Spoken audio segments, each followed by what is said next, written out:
can take two identical twins, exact same genome. One dies at 51, the other one dies at 85. Same gene, different environment. So all of a sudden they said, we lied. That was wrong. It's not genes that create disease. It's the environment that signals the gene that creates disease. Well, okay.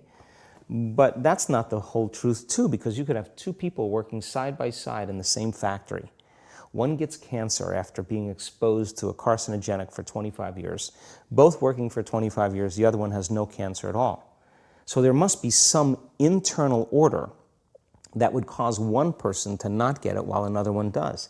So is it possible then, if the environment signals the gene, and it does, and the end product of an experience in the environment is called an emotion, can you signal the gene ahead of the environment by embracing an elevated emotion? We've done the research on this. We've measured 7,500 different gene expressions in a group of people that came to an advanced event for 4 days. And we had them doing a seated meditation, a walking meditation, a laying down meditation, a standing meditation. And at the end of 4 days, just 4 days, the common 8 genes that were upregulated, 2 genes to suppress cancer cells and tumor growth, 2 genes for neurogenesis, the growth of new neurons in response to novel experiences and learning, the gene that signals stem cells to go to damaged areas and repair them, the gene for oxidative stress was upregulated.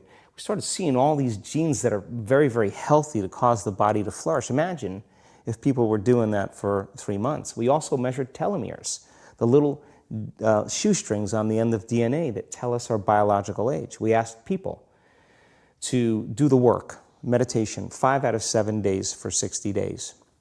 Measure their telomeres that determine their biological age. 60 days later, 74% of the people lengthened their telomeres. 40% significant change. 20% a very remarkable change. That means that they got a little bit of their life back. If it had lengthened by 10%, they got 10% of their life back. That's incredible. Before I ask my last question, tell these guys where they can find you online. Sure, my website is just drjoedispenza.com. You can follow us on Facebook, Twitter, Instagram. We're all over. And then my final question, what's the impact that you want to have on the world?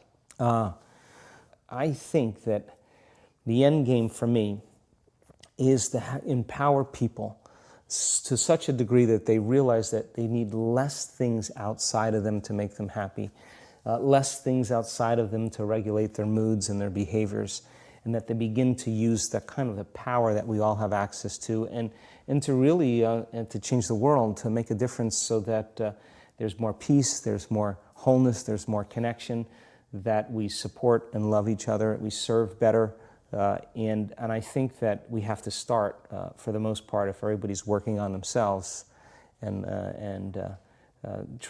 doing their best to present the greatest ideal of themselves to the world, I think the world will be a better place. And so that's my passion, and I'm witnessing it happening now more than I ever thought I would. That's incredible. Joe, thank you so much for being here. It was amazing having you. Guys, go watch this man's videos. They are some of the best explanations of what's going on inside the mind that I've ever come across. There were several that I literally have people in my life that I'm going to force to sit down and watch these things. There's just incredible explanations of how you create yourself out of the things that you do habitually. The way that you think creates a feeling. The way that you feel creates thinking that matches that. And then you get in this cycle.